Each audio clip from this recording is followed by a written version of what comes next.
할렐루야. 네, 너무나 과분하게 소개해 주셔서 떨립니다. 먼저 찬양대 너무나 큰 은혜를 받았어요. 정말 감사드려요.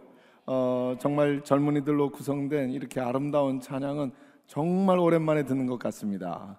우리 한번 다시 뜨겁게 박수로 축복하고 격려하면 좋겠습니다. 할렐루야. 할렐루야. 감사해요. 먼저 새해 인사 나누겠습니다. 새해 영원한 복 많이 받으십시오. 우리 서로 인사 나누겠습니다. 새해 영원한 복 많이 받으세요. 새해 영원한 복 많이 받으세요. 새해 영원한 복 많이 받으세요. 주의 자녀들이 주의 이름으로 복을 빌면 주께서 친히 들으시고 역사하시는 줄로 믿습니다. 2025년도 새로운 한 해 주님의 몸된 교회를 충성스럽게 섬기실 모든 임원들을 이 시간 주의 이름으로 축복합니다. 세상적으로 생각해 보면 이 새로운 한 해를 우리는 시작을 했지만 너무나도 마음이 어지럽고 혼돈스럽습니다.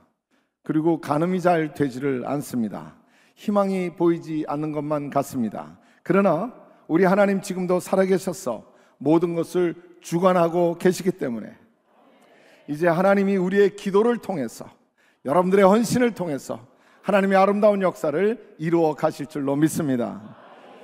오늘 특별히 하나님이 헌신의 예배를 드리는 우리 한 분 한 분 임원들을 참 기뻐하시는 것 같아요. 너무나 사랑하시고 하나님이 여러분들을 바라보면서 너무나 기쁘고 좋으셔서 지금 이 자리에 큰 미소를 가지고 우리와 함께 하고 계시는 줄로 믿습니다. 하나님이 가장 기뻐하시는 건 헌신이거든요. 하나님은 헌금 또는 헌물, 물론 그것도 우리가 주님 앞에 기쁨으로 드리는 것이지만은 하나님이 정말 원하시는 것은 헌신이지요. 헌신의 표로 우리가 헌금도 드리고 시간도 드리고 하는 것이지요. 그런데 이 시간 우리가 주님 앞에 헌신하기 위하여 함께 모였습니다. 하나님이 너무나 좋은 교회, 임마누엘 교회를 섬기는 임원으로서 주님 앞에 드리는 이 귀한 헌신, 이 귀한 결단의 예배 하나님이 기쁘게 받으시고 여러분들 한 분 한 분을 축복하셔서 하나님의 아름다운 영광의 도구가 되게 하시고 여러분들을 통해서 축복의 물줄기 넘쳐 흐르는 역사가 나타나게 될 줄로 믿습니다. 여러분, 헌신은요 기쁨으로 하는 거예요. 헌신은 기쁨으로 하는 거예요. 헌신의 수식어는 기쁨입니다.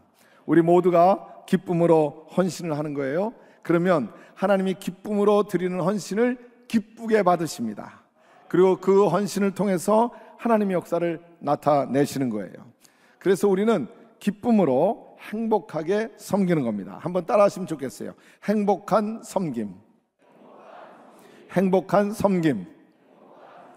우리가 행복한 마음으로, 감사한 마음으로, 기쁨으로 주님을 섬기게 될 때에 임마누엘 교회를 향하신, 그리고 여러분 각 사람을 향하신 하나님의 놀라운 꿈과 계획이 아름답게 이루어지는 이 복된 한 해가 되게 하실 줄로 믿습니다.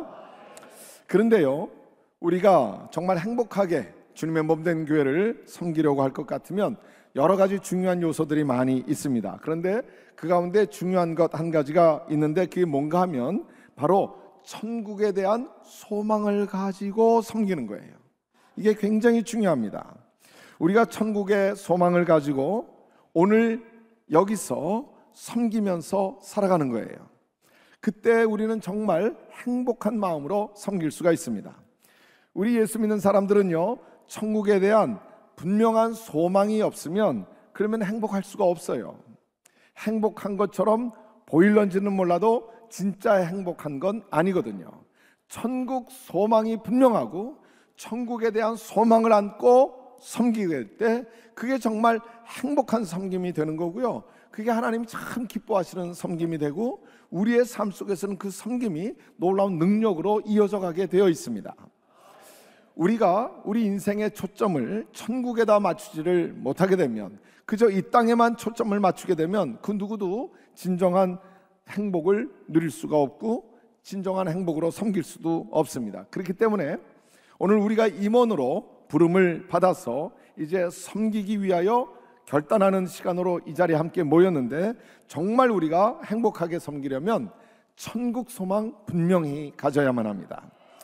그런데 이 천국 소망이 분명하려면 먼저 이 생명에 대한, 우리 인생에 대한 이 전체적인 온전한 이해가 먼저 있어야 됩니다.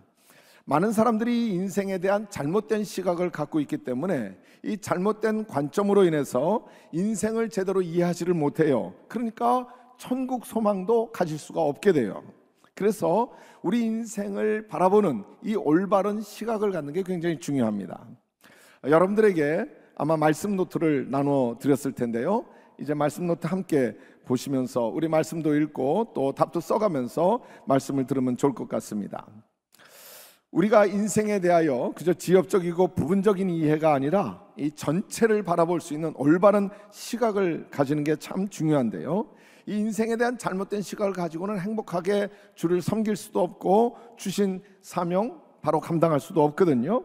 그러면 이 인생을 바로 보는 이 올바른 시각이라고 하는 건 과연 무엇입니까? 첫째는요, 인생은 삼생이라고 하는 시각을 가져야 합니다. 인생은 삼생이거든요. 우리가 살면서 보통 일생을 살아간다는 표현 참 많이 합니다. 일생을 산다고 이야기를 해요.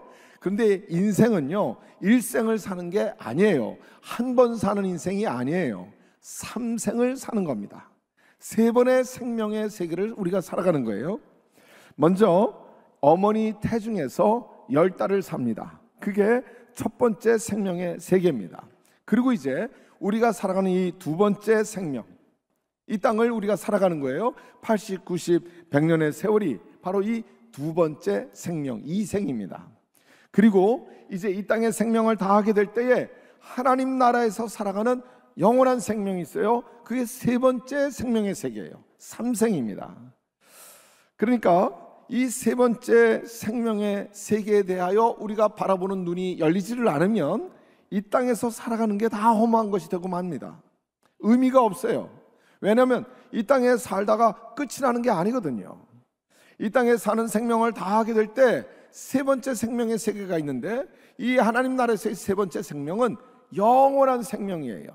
그래서 그 다음에 무슨 네 번째, 다섯 번째는 없어요. 세 번째 생명이 끝입니다. 왜냐하면 삼생은 영생이니까요. 그래서 먼저 인생은 일생을 사는 게 아니라 삼생을 사는 것이로구나, 우리가 그걸 먼저 바로 이해를 해야 합니다. 혹시 여러분들 가운데 어머니 뱃속에서의 첫 번째 생명을 지나지 않고 그리고 지금 이 두 번째 생명을 살아가고 계시는 분 있을까요? 아무도 없어요. 우리 모두가 다 어머니 뱃속에서의 첫 번째 생명을 지나 지금 이렇게 이 땅에 태어나서 두 번째 생명의 세계를 살아가고 있습니다. 한 사람도 예외가 없습니다. 그런데 여러분 혹시 어머니 뱃속에서의 그 첫 번째 생명을 살았던 그때의 기억이 있으실까요? 그때 어머니 뱃속에서 나는 이걸 했지 저걸 했지 그때가 좋았는데, 그런 혹시 기억이 있으신가요? 아니면 어머니 뱃속에 있을 때에 우리가 지금 이렇게 살아가는 이 두 번째 생명의 세계가 있다는 것을 아셨던 분 계실까요? 아마 한 분도 계시지 않을 겁니다. 이렇게 우리가 첫 번째 생명을 살아가는 것에 대하여 기억조차 못하고요, 또 우리가 지금 이렇게 살아가는 이와 같은 세상이 있을 것을 알지도 못했지만은, 그러나 우리는 그 어머니 뱃속에서의 첫 번째 생명의 세계를 지나서 지금 이 땅에 이 두 번째 생명의 세계를 살아가고 있습니다. 여러분, 수많은 사람들이요, 살다가 죽으면 끝이라고 생각을 해요. 그래서 어떤 사람들은 스스로 극단적인 선택을 하기도 합니다. 죽으면 끝인 줄로 생각하니까요. 괴로운 세상, 나는 이제 정리하련다. 그리고 스스로 극단적인 선택을 해보지만 죽으면 끝인가요? 아니에요. 그건 인생을 몰라서 그래요. 인생을 전체적으로 볼 수 있는 눈이 열려지질 않아서 죽으면 끝인 줄로 아는 겁니다. 죽으면 끝이 아니에요. 세 번째 생명의 세계가 있습니다.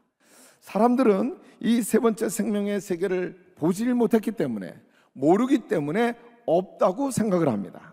그러나 우리가 어머니 뱃속에 있을 때에 누군가 이 두 번째 생명에 있다고, 두 번째 생명의 세계가 있다는 것을 가르쳐 주었나요? 누가 보여주었나요? 가르쳐 주는 사람도 없었고 보여준 사람도 없었지만, 그러나 우리는 이 두 번째 생명의 세계에 태어나서 지금 살아가고 있습니다. 가르쳐 줄 수도 없고 보여줄 수도 없어요. 우리가 알든 모르든 봤든 못 봤든 상관이 없습니다. 있는 건 있는 거예요. 그런데 생명의 창조주 하나님께서는 분명히 우리들에게 말씀하십니다. 세 번째 생명의 세계, 영원한 생명의 세계에 대하여 말씀해 주세요. 그래서 우리가 너무나 잘 아는 말씀, 요한복음 3장 16절의 말씀을 보면 우리 다 같이 한 목소리로 읽을까요? 하나님이 세상을 이처럼 사랑하사 독생자를 주셨으니 이는 저를 믿는 자마다 멸망치 않고 영생을 얻게 하려 하심이니라. 아멘. 하나님은 왜 우리들에게 예수님 보내주셨다고 지금 말씀하시죠? 예수님 왜 보내주신 거예요? 지금 방금 말씀 읽었죠? 다시 한번 말씀을 보여주셔야 되겠네요. 네, 하나님이 독생자를, 예수 그리스도를 우리 위해서 보내주셨어요. 왜요? 영생을 얻게 하시려고. 영원한 생명이 있어서 그 영원한 생명을 누리게 하시고자 하나님 한 분밖에 없는 독생자 예수 그리스도 우리를 위하여 보내주셨다고 분명히 말씀해 주시고 있습니다. 그러니까 세 번째 생명의 세계, 천국에서 누리는 영원한 생명의 세계가 없다면 우리에게 예수님을 보내주실 일도 없고 우리가 예수님을 믿어야 할 일도 없을 거예요. 그런데 세 번째 생명의 세계, 하나님 나라에서 누리는 영원한 생명이 있기 때문에, 그 영원한 생명을 누리는 게 진짜 생명이기 때문에, 그래서 하나님은 우리로 그 영생을 누리게 하시기 위하여 예수 그리스도를 보내주신 줄로 믿습니다. 그러니까 이 세 번째 생명의 세계는 영원한 생명의 세계임을 우리가 분명히 깨닫고 살아가야만 합니다. 이렇게 삼생을 사는 인생이라고 할 것 같으면 이제 우리의 삶의 초점을 어디에 맞춰야 되겠어요? 저는 지금도 기억하는 것은 저희가 이제 결혼하고 첫 번째 사역지로 하와이에 가서 부목사로 사역을 했습니다. 결혼하자마자 임마누엘 교회에서 결혼식을 했지요. 그리고는 이제 하와이로 부임을 해서 목회를 했습니다. 그런데 이제 하와이 가서 목회를 하면서 보니까 저희들이 이제 데이트를 잘 못하고 그리고 이제 결혼을 했어요. 그래서 처음에는 서로 그런 이야기를 나눴습니다. 우리 좀 기왕이면 하와이에 가서 와이키키 비치를 거닐면서 샌들을 다 손에 걸고 그리고 앞에서 뛰어가면 나 잡아봐 쫓아가고 뭐 이런 거를 꿈꾸면서 우리 기왕이면 데이트를 좀 실컷 하고 그 다음에 아이는 좀 천천히 낳자, 이제 그런 생각을 했습니다. 그런데 집사람이 이제 그런 이야기를 하더라고요. 하루는 이 텔레비전을 보면서 아기 하기스 그 기저귀 광고 있잖아요. 그걸 보면서 이 아기들의 모습을 보면서 너무 아기를 갖고 싶다는 거예요. 그래서 저녁 계획과 달리 이제 아기를 갖기로 했습니다. 저는 조금 늦게 결혼을 한 편이었기 때문에 그때 이제 32에 결혼을 했거든요. 그래서 그래 잘 됐다, 그러면 아기를 빨리 낳으면 좋겠구나 생각을 했어요. 그래서 그저 저희는 둘이 마음이 맞고 계획을 하면 아이를 낳을 줄로 생각을 했습니다. 그런데 아이가 생기질 않더라고요. 그래서 좀 시간이 지나면서 기도하는 중에 깨닫게 됐어요. 생명의 주인은 하나님이시로구나. 그러니까 남자와 여자가 생명을 만드는 게 아니로구나. 생명의 주인은 하나님이시기 때문에 하나님이 생명의 선물을 주실 때에 그 생명을 받는 것이로구나 하는 것을 깨닫게 됐습니다. 그리고 그때부터 같이 기도했어요. 하나님, 생명의 선물을 주세요. 생명의 주인은 하나님이시잖아요 하고 기도했습니다. 그리고 그 기도 중에 하나님이 첫 번째 아기를, 생명의 귀한 선물을 저에게 주셨어요. 그래서 얼마나 참 감사한지요. 그래서 지금도 성도님들 가운데 아기를 갖기 위해서 기도하는 분들을 만날 때마다 저는 제 간증을 합니다. 그리고 생명은 엄마와 아빠가 만들어내는 게 아니에요. 사람이 만들어내는 게 아니에요. 생명의 주인 대신 하나님께서 우리들에게 선물로 주시는 것입니다. 그래서 그것을 믿음으로 붙들고 생명의 주인이신 하나님께 함께 기도하자고, 그리고 기도하게 됩니다. 여러분, 생명은 우리의 마음대로 하는 게 아닙니다. 올 때도 우리 마음대로 올 수 없었고요, 가는 것도 우리의 마음대로 되지 않습니다.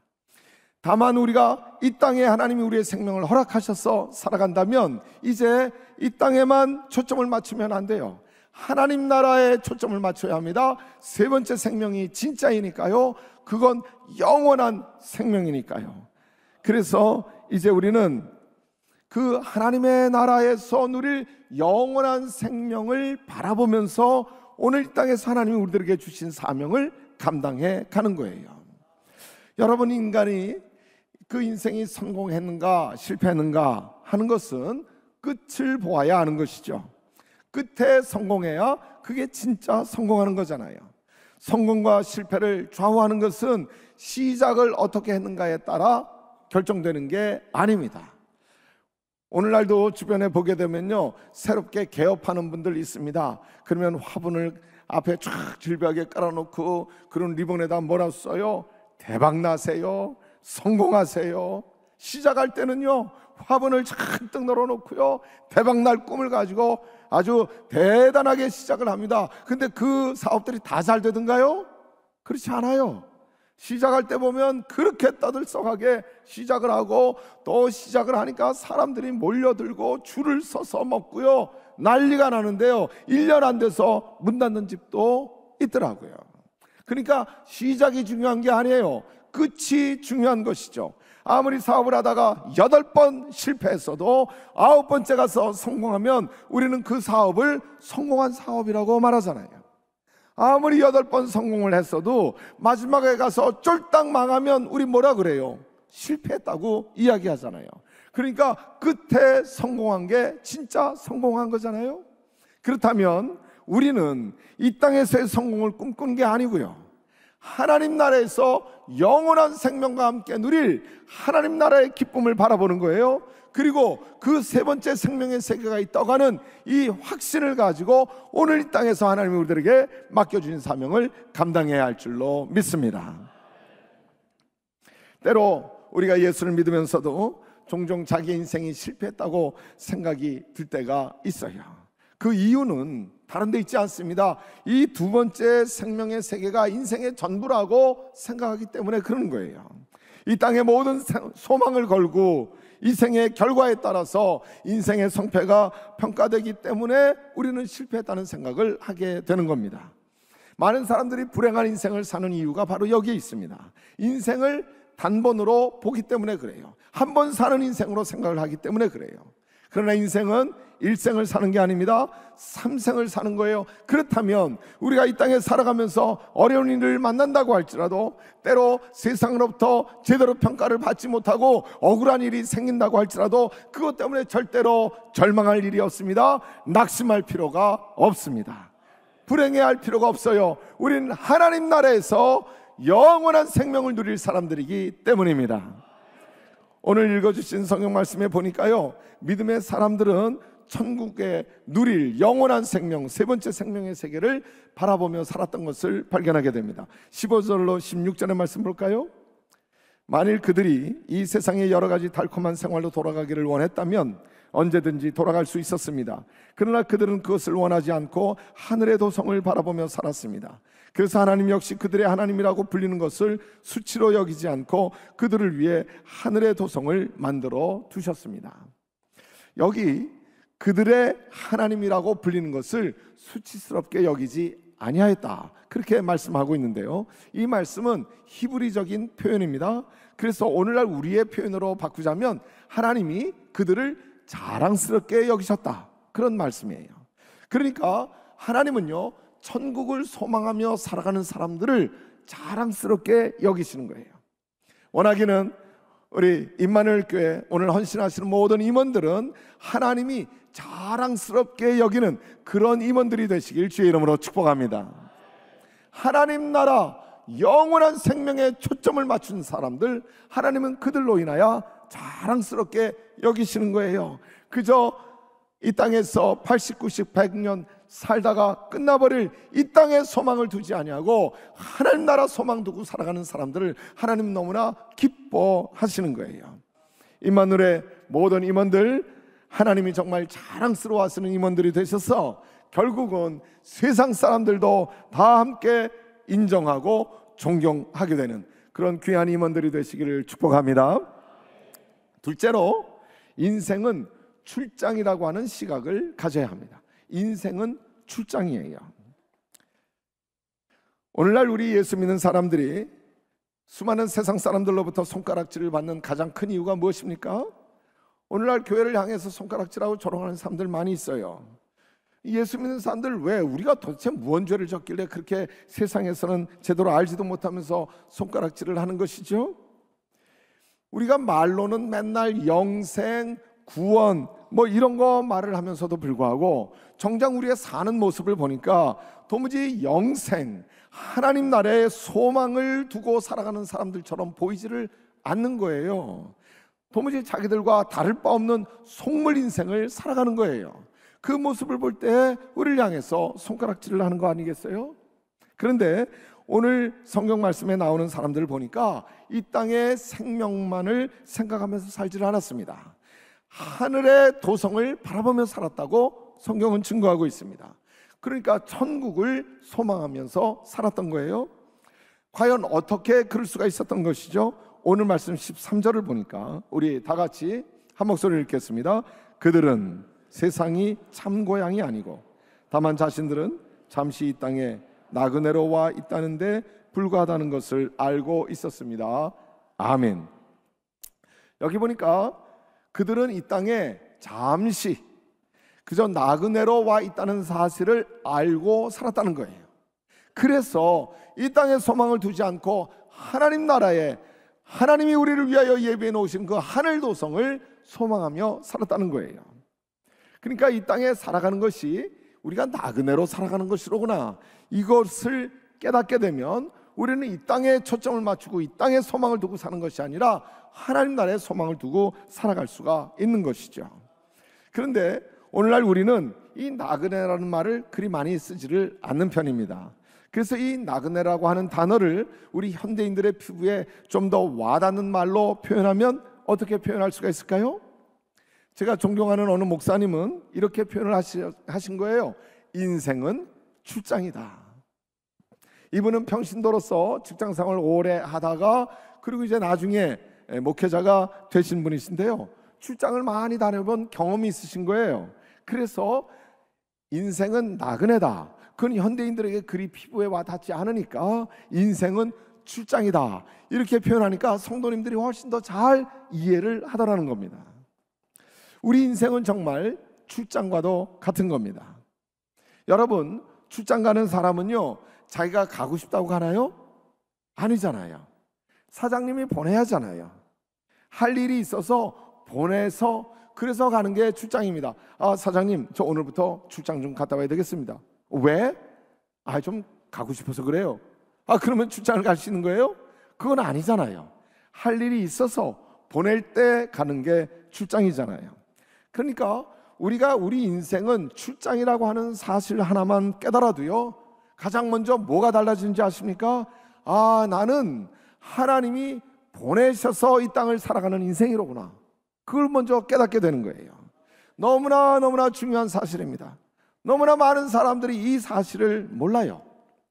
그래서 그저 자기가 스스로 생명의 주인인 줄로 생각을 하는 겁니다.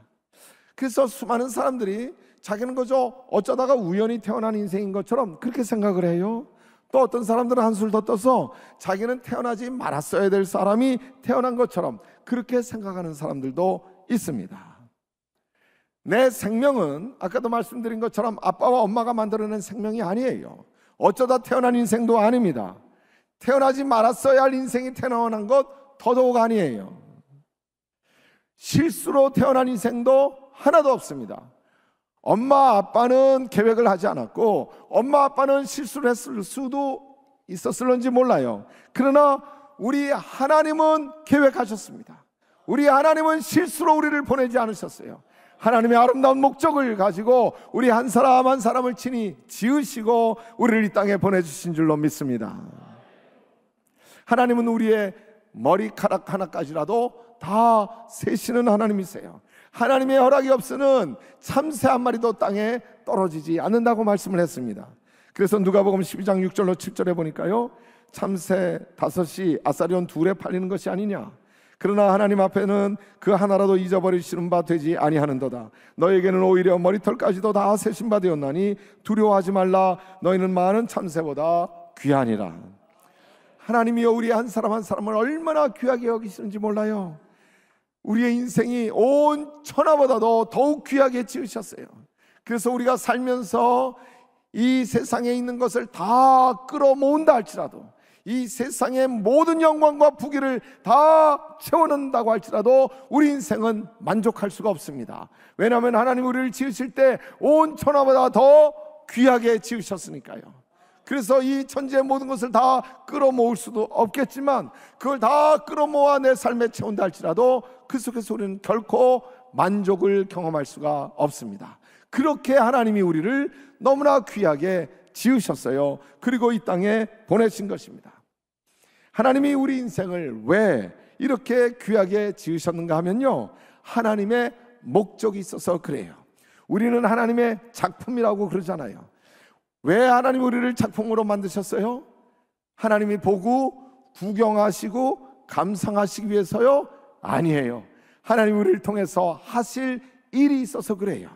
하나님의 목적이 있습니다. 그래서 예레미야 1장 5절에 말씀합니다. 우리 다 함께 한 목소리를 읽을까요? 내가 너를 복중에 짓기 전에 너를 알았고, 내가 태어서 나오기 전에 너를 구별하였고, 너를 열방의 선지자로 세우노라. 아멘. 하나님이요, 우리 한 사람 한 사람을 구별해서 하나님의 목적을 담아서 이 땅에 할 일이 있어서, 그래서 우리를 친히 지으시고 출장 보내주신 거예요. 그래서 우리가 이 땅을 산다고 하는 것은 마치 출장 나온 것과도 같은 것입니다. 여러분, 출장을 간 사람은요, 그곳에서 사는 모습이 좀 다를 수밖에 없습니다. 그 지역에 오래도록 사는 사람하고요, 잠시 출장 간 사람하고는 사는 모습이 달라요. 출장 나온 사람이 마치 거기서 오랫동안 살 것처럼 생각하고 살면 그거 이상하지 않습니까? 예를 들어서 우리가 출장 가는데요, 소파 사가지고 또 냉장고 꾸려가지고 그러고 출장 갑니까? 안 그래요. 그렇게 할 필요가 없습니다. 왜냐하면 잠시 볼일 보고 그리고 이제 다시 돌아갈 거니까요. 거기서 편하게 살아보려고 맘먹지 않습니다. 그것 때문에 미련 부리고 애쓰지 않습니다. 또 회사에서 출장을 보내주면요, 회사에서 다 책임져 주잖아요. 그곳에서 일할 때 필요한 것, 그곳에서 드는 비용 회사에서 다 제공해 주잖아요. 우리의 인생도 같습니다. 하나님이 우리를 지으셔서 잠시 이 땅에 출장 보내주셨기 때문에 우리가 이곳에서 하나님이 맡겨주신 사명 감당하고 있다면 필요한 모든 것 하나님이 다 책임져 주시는 줄로 믿으시길 바랍니다. 그렇기 때문에 인생은 출장이라고 하는 사실을 깨닫고 사는 사람은 사는 모습이 다를 수밖에 없습니다. 섬기는 게 다르게 되어 있어요. 자, 그렇다면 구체적으로 어떻게 해야 정말 인생을 출장 나온 것처럼 살 수가 있을까요? 인생은 출장이라고 하는 시각과 그리고 인생은 삼생이라고 하는 시각을 가지고 천국의 소망을 품고 살아가는 사람은 과연 구체적으로 어떻게 사는 것일까요? 첫째로 세상에 보내신 사명을 위해서 사는 겁니다. 천국의 소망을 품고 사는 사람, 내 인생은 출장 나온 것이라고 하는 것을 깨닫는 사람은요, 하나님이 이 땅에 보내신 목적이 있으니까, 하나님이 나로 하라고 시키신 사명이 있으니까 그 사명을 위해서 살아가는 거예요. 그래서 천국의 소망을 품고 사는 인생은 이 사명이 첫 번째입니다. 어제 저희 은평지방회에서 이제 장로님들 자격 심사가 있었어요. 그래서 심사위원들이 쭉 둘러앉았습니다. 그리고 이제 신천 장로님들 한 분 한 분 물었어요. 혹시 권사로 생활을 하면서 그동안 신앙생활을 하다가 교회에서 가장 존경할 만한 좋은 롤 모델이 될 만한 그런 장로님이 있으셨을까요? 하고 어느 목사님 물었어요. 그랬더니 한 분이 그런 말씀하는 거예요. 예, 저는 우리 교회 장로님 한 분이 계시는데요, 저는 그분을 너무너무 존경합니다. 그분은요, 그분의 본업은 장로님이고 그리고 그분이 하는 생업은 부업이라고 말씀하시거든요. 저는 그 모습이 너무나 도전이 되고 감동이 되었습니다. 그래서 저도 이제 장로가 되면 제가 원래 하는 일은 이제 부업이라 생각하고 주님이 제게 맡겨준 사명, 그걸 첫 번째로 해보려고 마음을 먹고 있습니다. 그렇게 대답을 하시더라고요. 우리 목사님이 다 감동을 받았어요. 그리고 나중에 저분이야, 그분이 저분이야 그러면서 모두 부러워하는 마음으로 바라보고 그 담임 목사님께 우리가 박수 쳐드렸어요.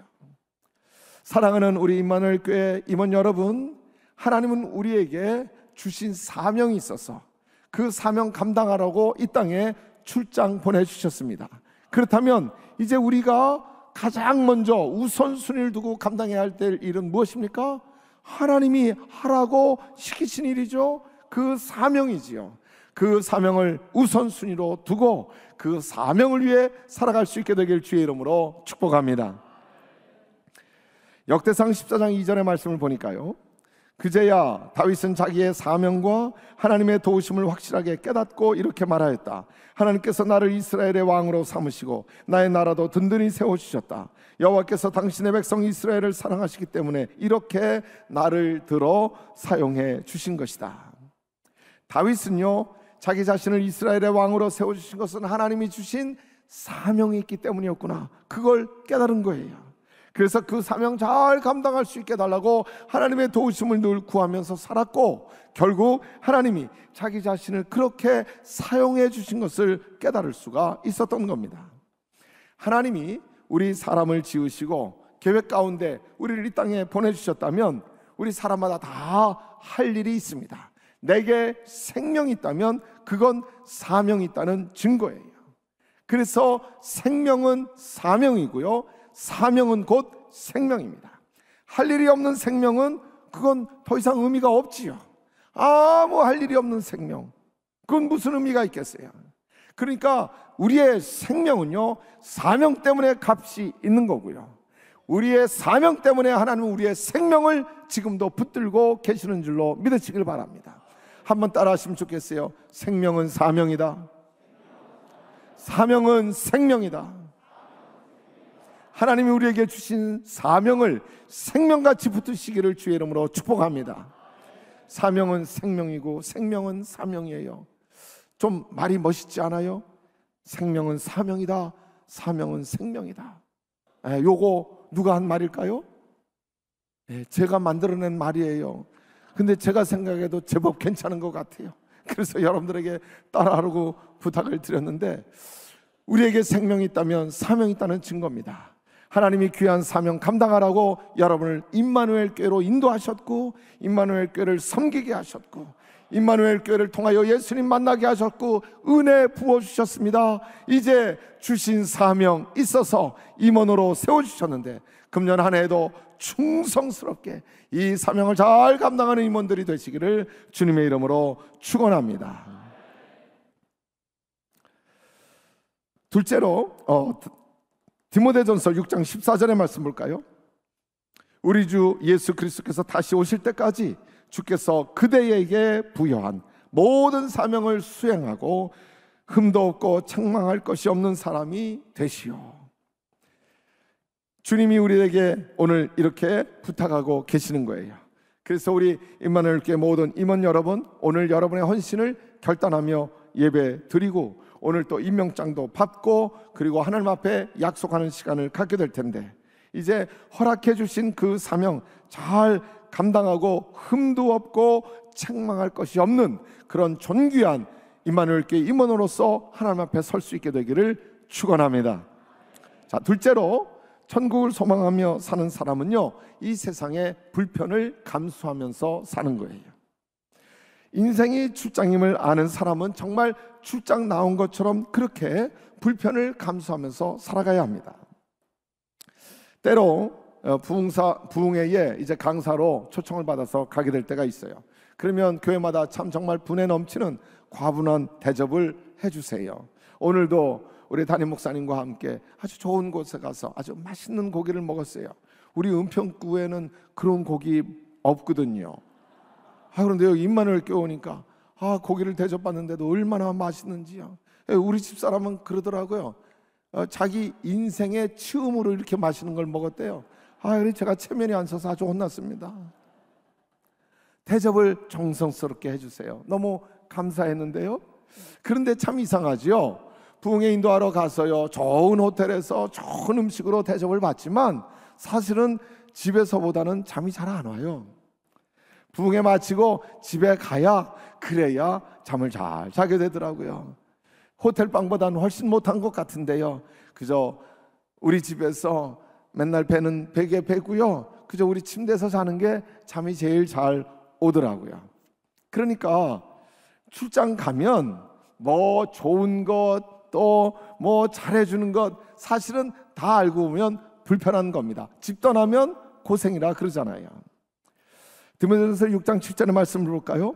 우리가 이 세상에 아무것도 가지고 온 것이 없음에 또한 아무것도 가지고 가지 못하리니, 우리가 어차피 이 땅을 살아가는 동안 뭐 대단한 것 누리는 것 같아도요, 다 이제 두고 갈 겁니다. 여러분 혹시 현대그룹의 왕회장 정주영 씨가 이 세상을 떠날 때에 얼마나 남기고 가셨는지 혹시 아시나요?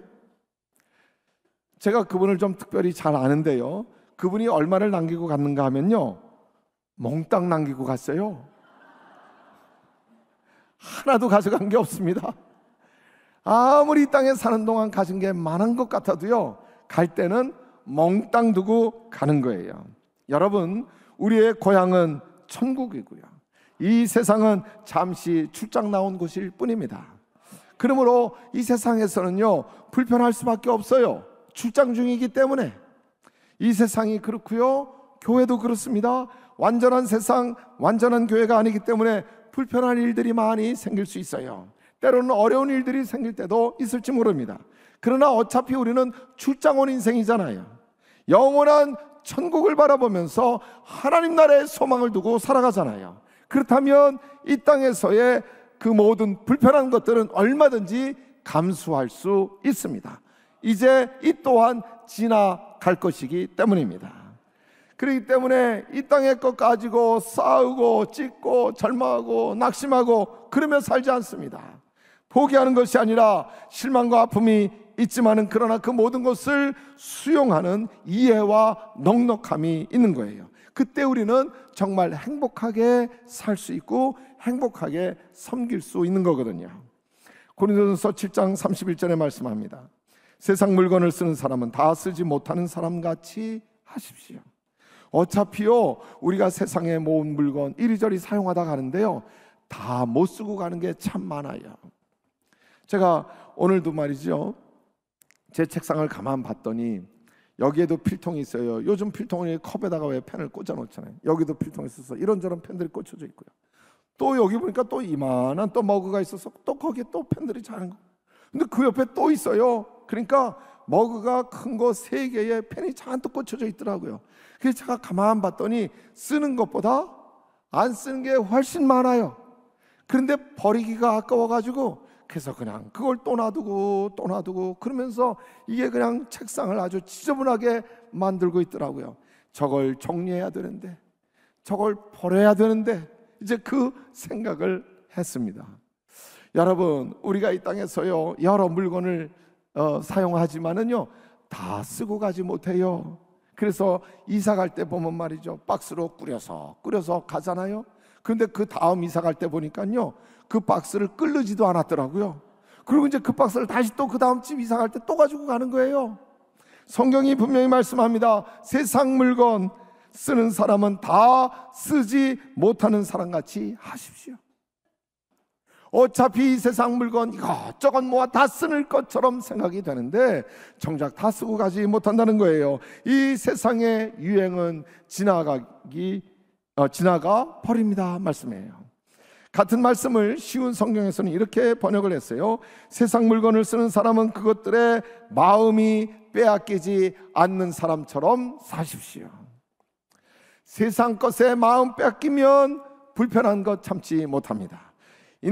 있으면 있는 것 가지고 갑질하면서 살고요, 없으면 없는 것 때문에 불평불만하면서 살아갑니다. 그러므로 우리 임마누엘 교회에 사랑하는 모든 임원들은 천국의 소망을 품고 이렇게 좋은 목사님 모시고 그리고 이렇게 좋은 교회를 섬기게 하신 것을 늘 감사하면서 때로 불편하고 어려운 일이 있다고 할지라도 절대로 불평불만하지 아니하고 그 불편을 넉넉히 감수하며 기쁨으로 헌신하며 살아갈 수 있게 되길 주의 이름으로 축복합니다. 그때 여러분은 행복하게 섬기게 될 것입니다. 셋째, 마지막으로 가장 중요한 건데요, 천국에서 받을 상을 위하여 살아가야 합니다. 하나님은 반드시 천국에서 우리에게 상을 베풀어 주실 것입니다. 우리가 천국의 소망을 품고 산다고 하는 건요, 천국에서 하나님이 우리에게 주실 상을 기대한다는 거예요. 성경에는 천국의 상에 대해서 얼마나 많이 말씀해 주시고 있는지 모릅니다. 마태복음 6장 2절에 보게 되면, 그러므로 구제할 때에 외식하는 자가 사람에게 영광을 얻으려고 회당과 거리에서 하는 것 같이 너희 앞에 나팔을 불지 말라. 진실로 너에게 이르노니 저희는 자기 상을 이미 받았느니라. 이 땅에서 상을 받은 사람은 이미 상 받았기 때문에 하나님 나라에서 하나님 주실 상이 없다고 지금 말씀하시는 거예요. 그러니까 우리가 뭘 깨닫는 거죠? 첫째는 천국의 상이 있다는 거예요. 그리고 둘째는 우리가 아무리 귀하고 뜻 있는 일을 했다고 할지라도 그것으로 이 땅에서 칭찬을 받고 이 땅에서 상을 받았다면 천국에서는 받을 상이 없다는 것이죠. 그러므로 우리는 이 땅에 잠시 있다가 없어질 상을 사모하지 않습니다. 여러분 집에 아마 웬만한 가정들 이 무슨 감사 팬이 무슨 취임 팬이 하면서 뭐 이렇게 패를 만들어 준 거 있을 거예요. 그런데요, 제가 보니까 그게 다 짐이더라고요. 이렇게 패를 만들어 주는데요, 그래서 요즘은요 뭘 패를 줄 때요 이만한 거 만들어 주면요 다 싫어해요. 요만한 거 줘야 좋아해요. 왜냐하면 이만한 상패 받아봤자 이거 다 짐이 될 걸 알거든요. 얼마 전에 우리 교회 장로님 한 분이 대학 교수로 계시다가 은퇴를 했어요. 근데 그런 말씀 하더라고요. 목사님 뭐 이것저것 책도 여기저기 나눠주고 이렇게 다 웬만큼 정리를 했는데요, 세상에 정리하기 어려운 게 이 무슨 상패니 감사패니 이런 거더라고요. 그런 말씀 하시더라고요. 아마 여러분들의 집에도 이 상패가 뭐 맨 처음에야 이만하게 걸어놓고 말이죠, 자랑스러워서 그랬을런지 모르지만 조금만 시간 지나가 보십시오. 세상에 그게 짐일 수가 없어요. 그러니까 이 땅에서 받는 상은 다 그래요. 그러나 하나님 나라에서 누릴 상, 그건 영원한 상이기 때문에 우리는 이 땅의 상을 사모하지 않습니다. 왜요? 이 땅에서 상 받으면 하나님이 주실 상이 없다고 그러잖아요. 분명히 하나님은 하나님 나라에서 영원한 상을 주실 텐데 우리는 그걸 바라보는 거예요. 그걸 사모하고 그것을 위하여 오늘 충성을 다하며 살아가는 겁니다. 이 땅에서 상을 주든 알아주지 않든 상관이 없어요. 우리는 하나님으로부터 상을 받을 것이기 때문입니다. 그러므로 하나님 나라에서 받을 상을 귀하게 여기고 그 상을 기대하며 사는 거예요. 마태복음 5장 11절로 12절에 보니까 나를 위하여 너희를 욕하고 핍박하고 거짓으로 너희를 거슬러 모든 악한 말을 할 때에는 너희에게 복이 있나니 기뻐하고 즐거워하라. 하늘에서 너희의 상이 큽니다. 너희 전에 있던 선지자들을 이같이 핍박하였느니라 말씀했어요. 하늘에서 너희 상이 크니라 말씀했어요. 사랑하는 우리 임마누엘 교회 모든 임원 여러분, 여러분을 위하여 하나님이 큰 상을 예비하셨습니다. 그걸 바라볼 수 있게 되기를 축복합니다. 그것을 위해서 충성을 다할 수 있게 되기를 축복합니다. 우리가요 임원으로 섬기다가 때로 마음의 상처를 받기도 하고 시험에 들 때도 있어요. 그런데 목회를 하면서 보니까 주로 어떤 때 상처를 받고 시험이 드는 거죠? 여러분들은 임원으로서 그동안 섬기면서 때로 상처가 되고 또 실망스럽기도 하고 또 시험이 들 때도 아마 가끔 있었을지 모르는데 주로 어떤 때였습니까? 사람이 알아주지 않을 때, 특별히 누가 알아주지 않을 때? 담임 목사님이 알아주지 않을 때, 그때 우리의 마음에 상처가 되기도 하고 실망이 되기도 하고 시험이 되기도 하더라고요. 예를 들면 이런 거예요. 김장을 담그게 됐습니다. 뭐 이만할 께는 김장을 담그는지 아닌지 잘 모르겠습니다만은 김장을 담글 때 보니까 말이죠, 이틀이 걸리더라고요. 이틀이 걸려요. 첫날은 배추가 들어오죠. 배추를 쪼개고 그 다음에 소금에 절여야 되잖아요. 그런데 이게 보통 어려운 일이 아니더라고요. 대개는 나이 많은 권사님들이 나와서 수고를 하세요. 그래서 배추를 쪼개고 또 소금에다 물에다 한참 목욕을 시켜서 그 다음에 또 널어놓고 그래요. 그리고는 권사님 몇 분은 교회에서 주무세요. 왜냐하면 요거 밤새 한 번 더 건져내야 된다는 거예요. 그래서 교회에서 주무시면서 이걸 하는 거예요. 그래서 제가 한 번은 돕기 위해서 같이 들어갔어요. 그래서 이걸 하다 보니까 허리가 절단나겠더라고요. 이게 다라에다가 넣다 뺐다 하는데 얼마나 허리가 아픈지 힘들더라고요. 근데 연세 많으신 권사님들이 수고를 다 하는 거예요. 그리고 이제 둘째 날이 되면 이제 그 배추에다가 속을 넣잖아요. 그러면 젊은 집사님들이 와요. 아유 권사님 죄송해요, 어제는 무슨 일이 있어서요, 애가요 유치원에서요, 아유 그래서 못 왔어요, 죄송해요, 그래서 오늘 왔어요. 아유 권사님 여기서 좀 쉬세요, 오늘은 저희들이 할게요. 그러면서 권사님들 앞에 앉으라고 그러고 커피도 갖다 드리고, 그래서 권사님들이 아유 이제야 와서 저러고 있네 그러면서 이제 커피 한 잔을 딱 마시고 있을 때 누가 오죠? 담임 목사님이 오시는 거죠. 아유 이렇게 수고들 많이 하시네 그러면서 아유 우리 교회는 이렇게 젊은 집사님들이 이렇게 헌신을 하고 충성, 얼마나 귀한지 몰라, 너무 고마워요. 권사님들도 오셨네. 그래요, 커피도 좀 마시고 그래요. 그러면 우리 권사님들 무슨 생각 들어요? 어제 허리가 절단 나도록 그렇게 애를 썼건만 목사님은 젊은 집사님들만 칭찬해 주시고 하는 생각이 들면서 사람이 알아주지 아니하는 것 때문에 마음이 실망스럽고 시험이 들 때가 있더라고요. 사랑하는 임원 여러분, 사랑하는 모든 성도 여러분, 우리는 하나님 나라를 바라보고 사는 사람들입니다. 그건 곧 하나님이 우리에게 주실 상을 바라보며 산다는 것이에요. 우리가 이 땅에서 누가 알아준들 알아주지 아니한들 그건 전혀 중요하지 않습니다. 우리는 하나님이 주실 상을 받을 사람들이니까요. 그게 영원하다는 것을 알고 그게 진짜라는 것을 알기 때문입니다. 아무리 귀한 것이라고 할지라도 그 가치가 있다가 없어지는 것이면 그건 귀한 게 아닙니다. 그러나 영원한 것, 그 가치가 변하지 않는 것, 그게 진짜잖아요. 우리는 하나님 나라에서 받게 될 영원한 상을 사모하고 그것을 위해서 오늘 충성하는 사람들로 오늘 이 자리에 함께 모였습니다.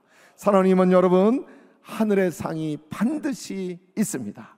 그것을 믿음의 눈으로 바라보시고 그리고 이제 천국 소망을 품고 그 상을 받기 위하여 오늘도 힘있게 충성스럽게 달려갈 수 있게 되기를 축복합니다.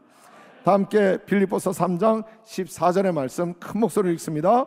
표대를 향하여 그리스도 예수 안에서 하나님이 위에서 부르신 부름의 상을 위하여 쫓아가노라. 아멘. 2025년도 한 해 충성스러운 마음으로 이제 부르심의 상을 향하여 달려가십시오. 하나님이 존귀하게 쓰실 것입니다. 놀라운 열매를 맺게 해주실 줄로 믿습니다. 이 임마누엘 교회를 통하여 하나님의 위대한 역사가 이 땅에 풍성하게 드러날 수 있게 되기를 주의 이름으로 축원합니다. 기도하겠습니다. 살아계신 하나님, 우리로 주님의 부르심을 받아 임원이 되게 하셨으니 감사합니다. 주를 섬길 때 행복한 마음으로 기쁘게 섬기게 하여 주시옵소서. 우리의 희생과 우리의 순종과 우리의 헌신이 결코 헛되지 아니하여 하나님이 친히 받으시고 하나님 나라에 영원한 상을 주실 줄로 믿습니다. 인생은 삼생이라고 하는 것을 깨닫고 출장 나온 것처럼 하나님이 주신 사명을 위하여 충성을 다하는 종들이 되게 하시고 착하고 충성된 종아, 내 주인의 즐거움에 참여할지어다. 축복을 누리며 영원한 상급 누리는 임마누엘의 모든 임원들이 되도록 축복하여 주시옵소서. 감사하며 우리를 부르신 우리 구주 예수 그리스도 이름으로 간절히 기도 올렵나이다. 아멘.